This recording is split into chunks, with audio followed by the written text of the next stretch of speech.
Well, it's the wacky world of academia, and here in Sydney, children have fallen out of love with reading. Rita and James, this won't surprise you, due to boring and preachy topics such as climate change, gay parenting and racism, according to a Sydney bookstore owner. A bookshop in inner city Newtown, the owner there says that children's books have lost their fun and adventure and become a little bit boring. Well, I think we could all agree with that. How sad.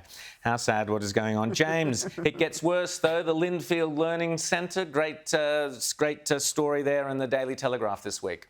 Yeah, well, and I mean, just on those children's books, by the way, has anybody out there tried to buy a book for a kid these days? You go to the bookshelves, it is all about racism and environmentalism and everything else. It is so dreary. That person is absolutely right. But then at the Lindfield School, a progressive experimental school where they, try to unlearn schooling and all of that sort of nonsense, of course, well, they were found out having the kids paint all these posters about Black Lives Matter, but also about killer cops and all of this sort of thing. Now, of course, everybody's backpedaled greatly about it, but, this is exactly what goes on in these sorts of progressive classrooms. And I got to say, it is appalling that after all these years of a coalition government in Canberra and all these years of a coalition government in New South Wales, that the education minister is seeing things like this happen on her watch here is just appalling. If you are a state coalition education minister and you are not in a constant fight with the teachers' unions over stuff like this, you're doing something wrong.